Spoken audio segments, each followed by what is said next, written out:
बहुजन राजनीति में अब घमासान अपने चरम पर है। मायावती और चंद्रशेखर आजाद के बीच की जुबानी जंग अब सिर्फ सोशल मीडिया तक सीमित नहीं रही, अब माइक पर भी वार पलटवार शुरू हो चुका है। कभी ट्विटर पर मायावती के तीखे तेवर नजर आते हैं तो कभी चंद्रशेखर आजाद सादे लेकिन चुपते हुए लहजे में जवाब देते हैं। लेकिन आज मायावती ने एक प्रेस कॉन्फ्रेंस में बिना नाम लिए कुछ ऐसा कह दिया कि हर किसी की नजरें चंद्रशेखर आजाद पर टिक गईं। माना जा रहा है कि उनके हर शब्द का निशाना कहीं न कहीं भीम आर्मी के इसी चेहरे पर ही था। मायावती ने क्या कुछ कहा, आप भी सुनिए।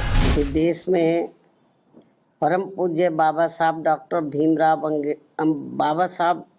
भीमराव अंबेडकर की मूवमेंट को आगे बढ़ाने वाली तथा दलितों एवं अन्य उपेक्षित वर्गों की बहुजन हिताय व बहुजन सुखाय के सिद्धांतों पर चलने वाली यहाँ एकमात्र अम्बेडकरवादी पार्टी केवल बीएसपी है। और जब से इस पार्टी के सांसद व विधायक आदि बने हैं तथा यूपी जैसे विशाल राज्य में भी ये पार्टी कई बार सत्ता में आई है, तो तब से केंद्र व राज्यों की भी सत्ताधारी और विपक्ष की भी अंबेडकर विरोधी जातिवादी पार्टियां किस्म किस्म के साम दाम दंड भेद आदि अनेकों हथकंडे इस्तेमाल करके बीएसपी को कमजोर करने में लगे हैं। और इस मामले में सत्ता व विपक्ष में बैठी जातिवादी पार्टियों ने पर्दे के पीछे से विशेषकर दलित एवं अन्य उपेक्षित वर्गों में से कुछ अवसरवादी व स्वार्थी किस्म के लोगों को मैनेज करके तथा उनके जरिए अभी तक जो भी अनेकों संगठन व पार्टियां आदि बनवाई हैं, तो उन्हें फिर ये पार्टियां अपने फायदे के हिसाब से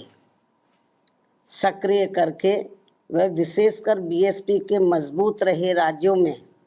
और उसमें भी उत्तर प्रदेश में किस्म किस्म के हथकंडे इस्तेमाल करके यहाँ दलितों एवं अन्य उपेक्षित वर्गों के लोगों को गुमराह करके उनके वोटों को बांटने में लगी है ताकि बीएसपी आगे बढ़ने से रुक जाए। ऐसे में दलित एवं अन्य उपेक्षित वर्गों में से बने इस किस्म के पार्टी विरोधी संगठनों एवं पार्टियों से इन वर्गों के लोगों को जरूर सावधान रहना है, अर्थात इन्हें ऐसे सभी स्वार्थी एवं अवसरवादी पार्टियों व संगठनों से सदैव दूरी बनाकर रखना है, क्योंकि इस किस्म के संगठनों व पार्टियों से बाबा साहब डॉक्टर भीमराव अंबेडकर एवं बीएसपी के जन्मदाता व संस्थापक मान्यवर श्री कांशीराम जी की बहुजन हिताय व बहुजन सुखाय की मूवमेंट से कुछ भी लेना देना नहीं है, जबकि वास्तव में इनकी मूवमेंट को आगे बढ़ाने के लिए बीएसपी पूरे जी जान से लगी हुई है, जिसे आगे बढ़ते एवं मजबूत होते हुए देखकर अब पूरे देश में व खासकर यूपी में यहाँ सत्ता एवं विपक्ष की सभी जातिवादी पार्टियां बहुत ज़्यादा दुखी व चिंतित भी हैं। और अब पिछले कुछ समय से जब से बीएसपी फिर से मजबूत होनी शुरू हुई है, तो तब से अब यह सभी विरोधी पार्टियां विशेषकर दलित वर्ग से जुड़े अवसरवादी व स्वार्थी किस्म के संगठनों व पार्टियों आदि को विभिन्न स्तर पर इस्तेमाल करके तथा उनके जरिए आए दिन किस्म किस्म के कार्यक्रम आदि करवा के यहाँ दलितों एवं अन्य उपेक्षित वर्गों के लोगों को गुमराह करने में लगी है तथा उनकी ताकत को भी बांटने व कमज़ोर करने में लगी हुई है, जिनके बहकावे में इन वर्गों के लोगों को बिल्कुल भी नहीं आना है। और इसके लिए अब ये अवसरवादी व स्वार्थी किस्म के बने संगठन एवं पार्टियां या जातिवादी पार्टियों के हाथों में खेलकर तथा एक सोची समझी रणनीति के तहत बीएसपी के भोले भाले लोगों को अपने इन संगठनों व पार्टियों आदि से जोड़ने के लिए अब अपने कार्यक्रमों में व बैठकों आदि में मान्यवर श्री कांशीराम जी का व मेरा खुद का भी नाम लेकर ये कहते घूम रहे हैं कि हम तो इनके मिशन को ही आगे बढ़ाने में लगे हैं और इसके लिए हम बहन जी का भी काफ़ी सम्मान करते हैं। साथ ही ये भी कहते हैं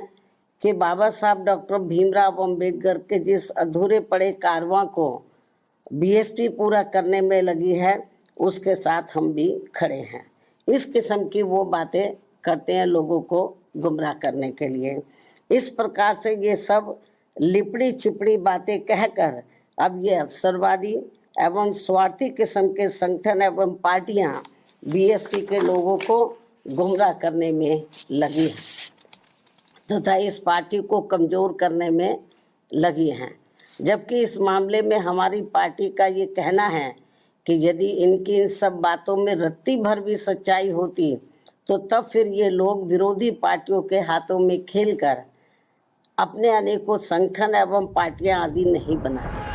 बसपा सुप्रीमो मायावती ने एक बार फिर चंद्रशेखर आजाद पर सीधा नहीं मगर तीखा हमला बोला है। अपने ताजा बयान में उन्होंने साफ साफ इशारों में कहा कि काशी राम का कारवां अगर कोई पार्टी आगे बढ़ा रही है तो वो सिर्फ और सिर्फ बीएसपी है, ना कि कोई और नया चेहरा या नई पार्टी। मायावती का ये बयान आते ही सियासी गलियारों में चर्चाओं का तूफान उठ खड़ा हुआ है। बहरहाल मायावती के इन बयानों को लेकर आपका क्या कुछ कहना है, कमेंट कर हमें जरूर बताएं। Bureau report, breaking tube.